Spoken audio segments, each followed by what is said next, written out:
Hey y'all, welcome back. Thanks for joining me. Today we're going to be talking about Airtouch highlights, why they are my favorite for naturally blended highlights, and some advantages and disadvantages of them. I'm Holland Morgan, or Cosmo Dad, and I am a hairstylist and hair educator, and you have found my channel. I think the most important thing to hair education is not just understanding how to do things, but why, so that you can then modify it and make it your own and adapt to the myriad of different types of clients that we have to deal with as hairstylists. So thanks for joining me today. If you find something useful or something that you like out of this video or any of my other videos, please like the video. If you're not subscribed, do so. If you are, thank you so much. Share with your friends and let me know what you think. In the next few videos, I'm going to be working on some different highlighting techniques and some viewer requests, but today we're talking about Airtouch highlights. If you're not familiar with Airtouch highlights, they are a form of highlighting where instead of weaving out with a comb or pulling through a cap or back combing the hair, that you use the blow dryer to select some hairs to give the hair a nice naturally blended look. I want to get right into actually doing some application. While I'm applying, we'll talk about some advantages and disadvantages of this technique, who it's for and who it's not. But real quick, let's talk about balayage. Balayage is a word that is often associated with the Airtouch highlights, or even teasy lights or brush lights. As many of us know, balayage comes from the French word balai, which means to sweep. It refers to the original way that balayage was done, with a clay lightener mixed to a fairly thick consistency that gets hard on the outside, stays wet and active in the center, that is painted on the hair freehand to create a naturally sun-lightened look. The hair was often taken in very large sections, saturated on the ends, but large sections were taken in order to control the saturation. So you got a little bit of lightness here, a lot of lightness down here. Why is that important? Because the whole intention of the balayage technique was to mimic how the sun naturally lightens the hair. Hair grows 6 to 12 inches a year. If my guest, Josephine here, spent every year out in the sun, if we're talking 6 inches, another, she's got maybe 16-inch hair. We could measure it if we wanted to test my accuracy, but we're not going to. That's 3 years worth of hair growth out there. That means the ends of her hair, if she's outside a lot, are going to be exposed to the sun for 3 years. Whereas the base of her hair, the new growth, is just now beginning to get introduced to the sun.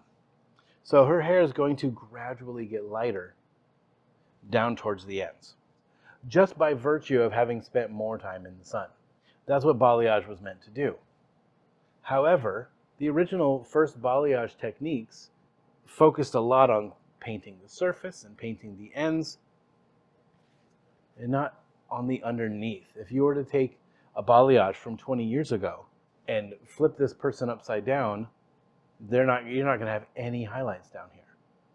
Because if you see somebody who spends a lot of time out in the sun and you flip them upside down, unless they're a trapeze artist, then you're not going to have any highlights under here.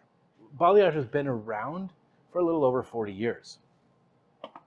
Really, it came to the US in the early 80s, where it remained very subtle, low contrast surface highlights throughout the 90s, the early 2000s, and somewhere around the 2010s, we went nuts.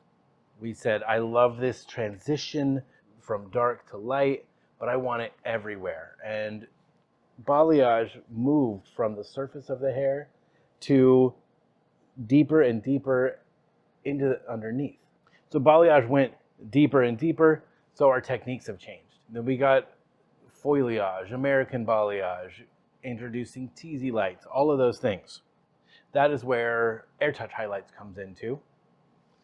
And this is important to note, especially the rate of hair growth, because that plays into why I like this technique so much.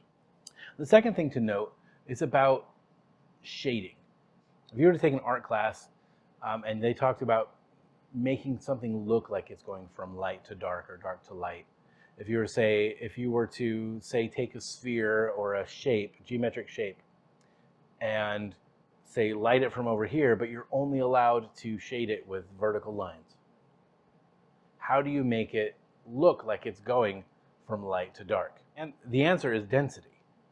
So the closer together my dark lines are, the darker it looks. The further away from each other the dark lines are, or the closer together the light lines are, so to speak, then the lighter it looks. Well, that is the optical illusion, that balayage effect that we're calling balayage, but is not actually balayage anymore. That's how that effect works. So often when we see hair that looks like it's going from a dark color to a light color, it is actually only two colors. And the difference has to do with the density. I have more light lines here, more dark lines here. Got 100,000 plus lines on the head, the hair. So I go from dark to light, and then some transition points in between. And this is where people tend to struggle, is that transition from dark to light.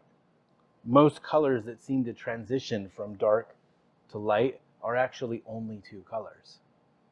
It just has to do with how they blend in the middle that makes it seem like you're transitioning through several colors to get to the lightest one. That is why I like the Airtouch technique so much.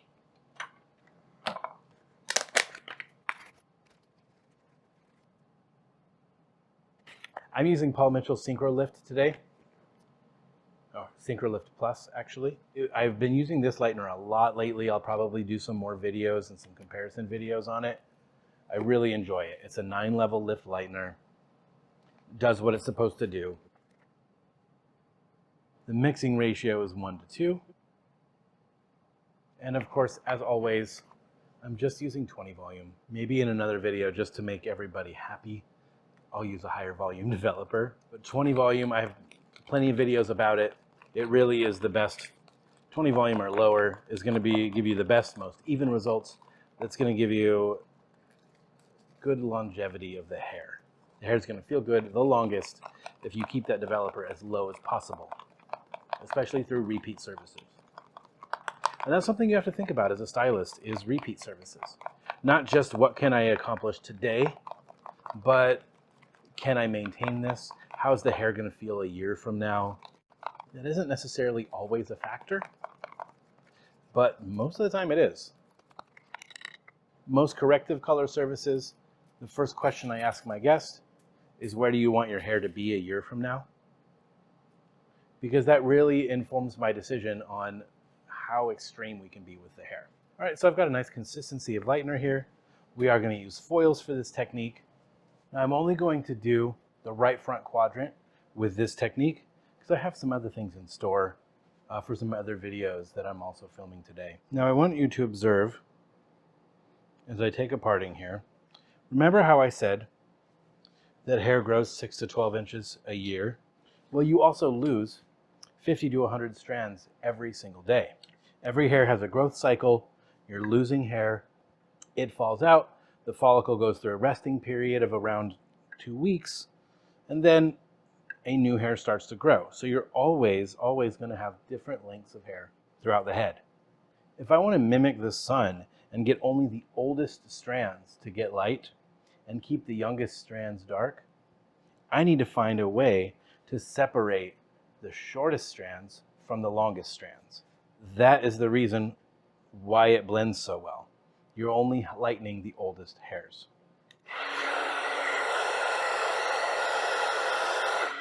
Once you have this little sort of belly piece like this, you are more than welcome to grab that and pull it out and separate it manually. You don't have to sit there until the blow dryer does all the work. Now I want you to notice how long this hair is. Let me step to the side. And how long the hairs I knocked out are.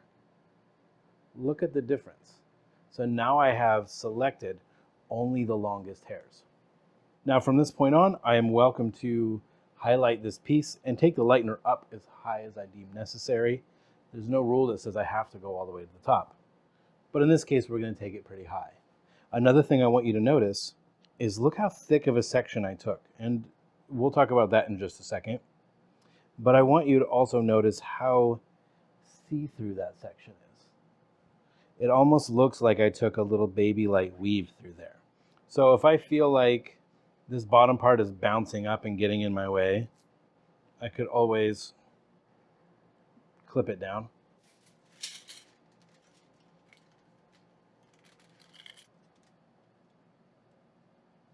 Now I'm going to take a scary scoop. That is a lot of lightener, way more than people are used to taking. But I'm going to stay really far away from my base.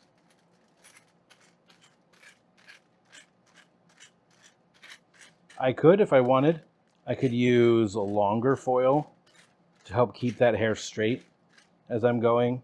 I can gently fold this up.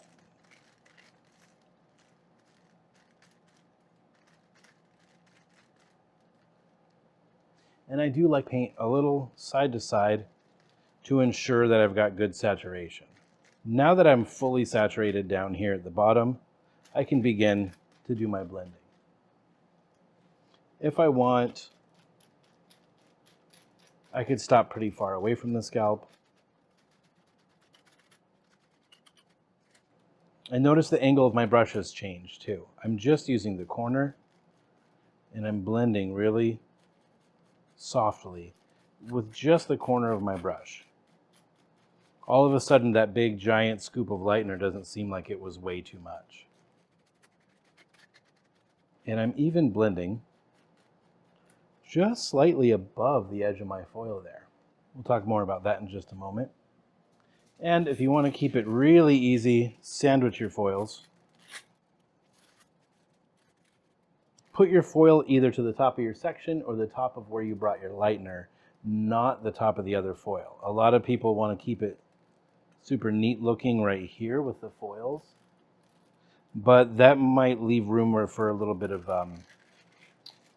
bleeding or leakage. So keep that top foil, whether you're folding or sandwiching, keep that top foil up higher. If you want a really organic shape, you could always come in here and zigzag this section too. And that's going to keep it organic. However, I usually don't find it necessary. Just a nice, fairly straight parting. Because unlike weaving and even to some extent teasing the hair, and when I say teasing, I'm talking about when people backcomb that hair like this, which can be awful at the shampoo bowl to comb out. This is less dependent on me as an artist, less dependent on what I pull out, and actually allows basically the head to select the hairs.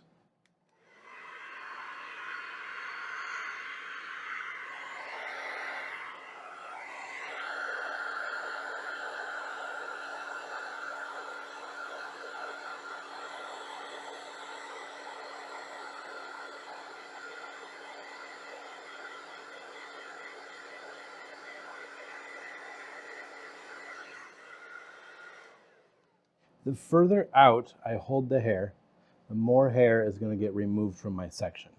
The closer up I hold the hair, the less hair, which means if I hold it higher up, not only am I going to get more hair that gets blonde, but my transition point is going to be higher up. For this one, I'm actually going pretty subtle, so my transition point is going to start right around here. All of this is going to be fully blonde, and then I'll barely have any blonde up here.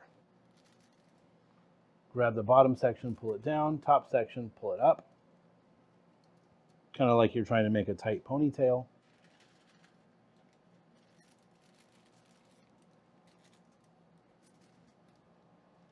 Once again, nice big scoop of lightener up the side of the bowl.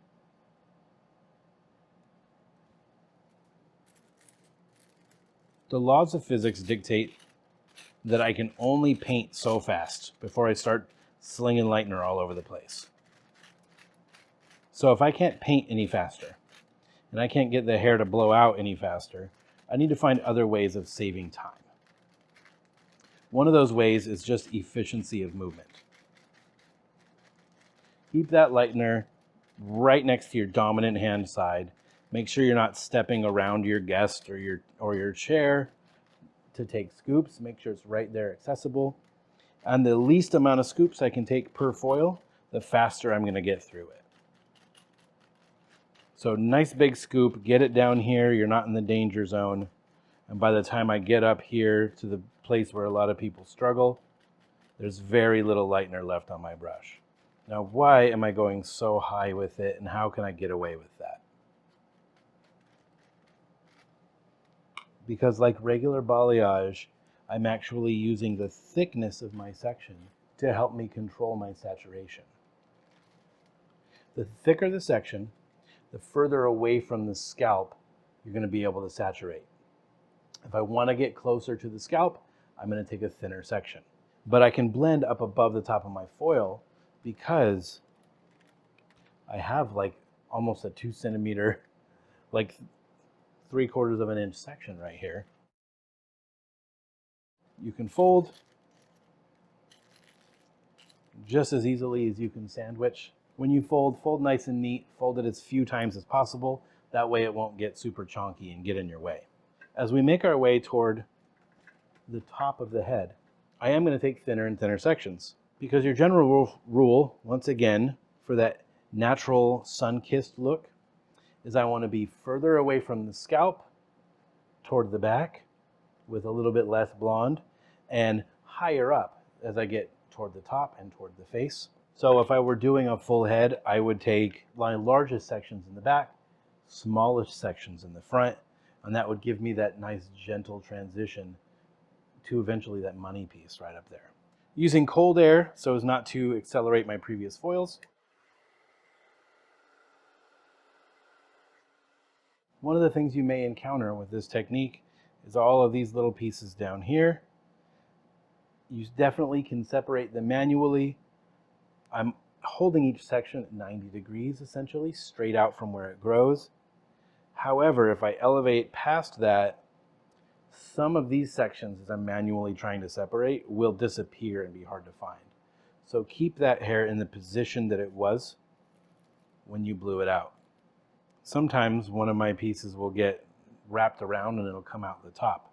It's definitely a short piece. You can always check your work. If that happens, don't hesitate to just clip it up out of your way. Using the concentrator on your nozzle on your dryer is super important for this technique as well.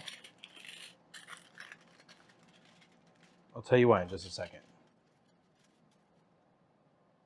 And what looked like a really, really thick section, look how thin the hair on my foil is. Totally see-through, easily saturatable, not as scary once you get rid of half of it.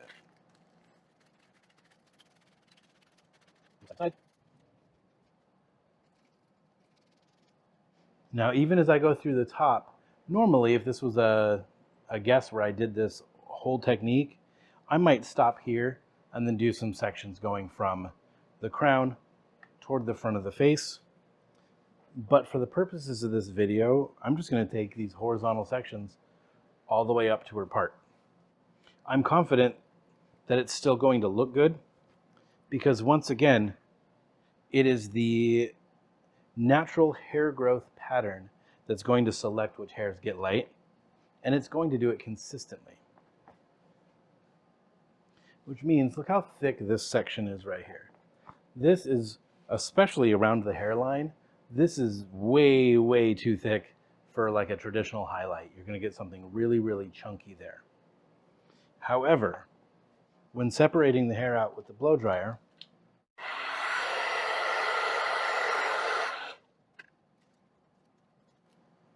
even though I took such a thick section, look at this. It's so much less opaque and so much more see-through. It's almost like I came in here and took a perfect little weave around the face.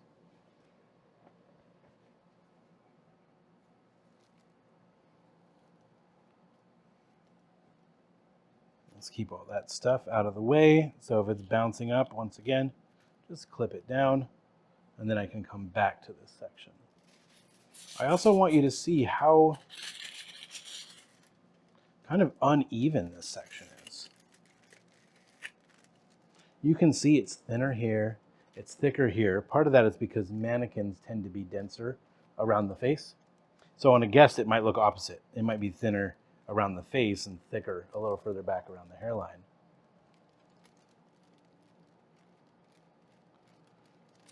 But what I'm doing with Airtouch, since I'm only getting the very oldest hairs,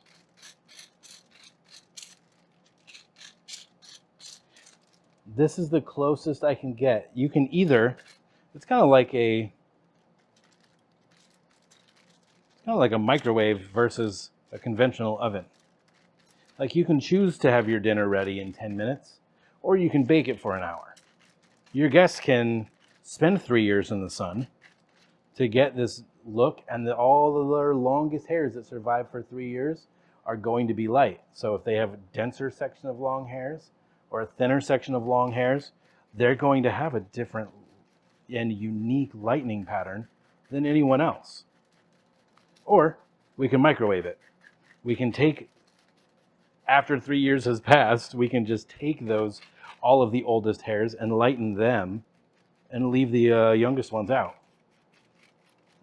And get the most natural, most similar result as you would had you just been out in the sun. Folding my section to the very top. Just some gentle smoothing and a little fold on the edge just to keep it from unfolding on me when I do the blow dryer. Getting thinner and thinner as I get toward the top. That way my highlights can get closer to the scalp.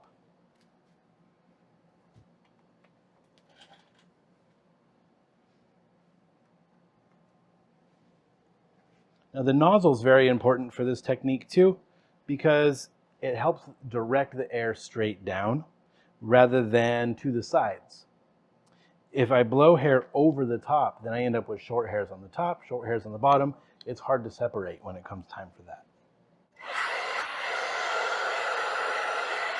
For that same reason, you want to blow straight down and not side to side. You don't want to end up with long pieces going over the top, because if it's too bad, I have to redo the section. You get a couple hairs that blow over the top, just clip them out of the way, it'll be fine. And you can see clearly I'm getting much closer to the scalp now with these thinner sections. But the section is still thin enough that you can see through it all the way to the foil.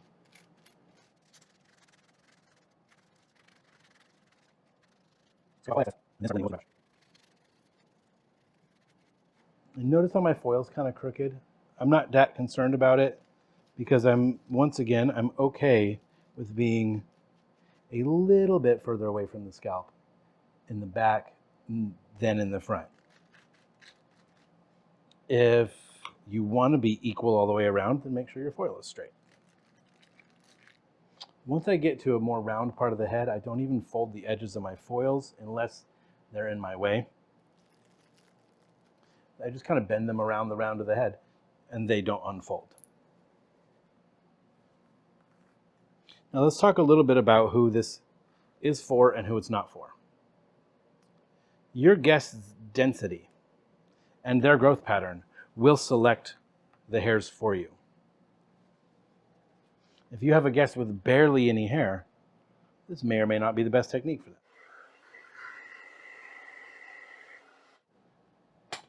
If you have a guest who wants something a little more subtle, they don't want the entire bottom of their hair to be blonde, then this technique can be adjusted. I could take this section now and weave it. Even though I have all the longest hairs in my hand now, I could kick some of them out so that some of the longest hairs still remain dark. You'll notice that this hair is mostly straight. This is a technique that is meant to be performed on straight hair and on hair that is worn straight. If you have curly hair and you always wear it curly, then this is not the technique for you. If you have curly hair and you kind of wear it half the time curly, half the time straight, then it might be worth it to straighten your hair and then have this done. I would perform this on hair that has been straightened to allow it to separate properly. curly hair isn't going to separate like that with a blow dryer. It's all just going to stick to itself. If you never wear your hair straight at all, then this technique may prove too subtle. And there are better ways, more efficient ways to get your hair light and give you that balayage kind of look if you never wear your hair straight.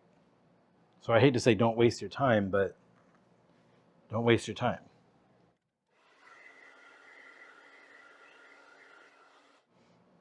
If you're the type of person that has multiple color services done, like a gray coverage color at the base and highlights at the same time, this service probably also isn't for you, because it would be very difficult to do this and a color retouch at the same time. If I determined that this was the best possible thing for that guest, I would probably have to do them in 2 separate services. Maybe do this followed by what would basically be a root melt with my gray coverage formula. So it can be done, but it might not be the most efficient process.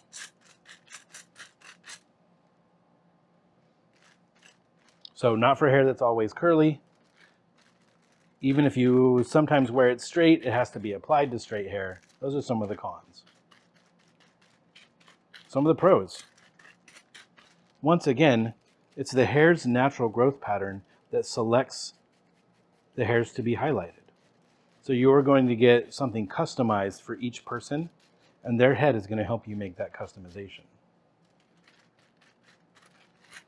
If I'm doing an all over back to back like this and lightening all the long hairs that come out, I'm not worried about diagonal, horizontal, vertical partings. I could do any of those, because any way you look at it, you're going to get all the longest hairs. So I'm going to choose the thing that's ergonomically best for me.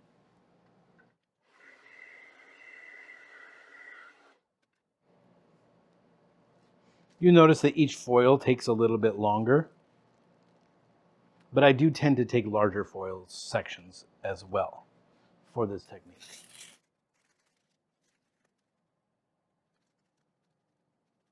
Okay, so while Josephine is processing, I'm actually going to shoot another video where I'm going to explore brush lights. I'm not sure which one's going to be published first, but we're just going to let her sit and process for about an hour, which for you is going to happen like this. Here we are. So this is the result of our Airtouch highlights. Now remember, my foiling pattern was a little bit different than I would normally do for a guest, but you can clearly see down at the bottom we're solid blonde, and we've got this nice gradual transition all the way up. And remember how chunky those side pieces were?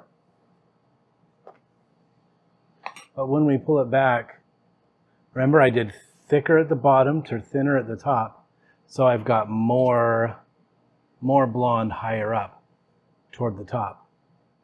I'm not seeing any chunkiness around the hairline. When she pulls it straight back, you're not seeing splotchiness. It just looks nice and blended. In the underneath, not seeing any splotchiness or hard stops, and it just blends out and really starts that blonde right where that transition piece was. But in the salon, as a salon professional, I want something that is going to be predictable, where I can predict exactly where it's going to land, exactly what's going to happen, and something that's repeatable. So even though I know what's going to happen, can I do it again and again? And that's why for me, Airtouch is the winner. You can combine this with other techniques like a root shadow or even a traditional highlight and make it your own. Super controllable, super natural. One of my favorite techniques for a modern balayage blended dark to light kind of look. Thanks for joining me, and I will see you next time where we review brush lights.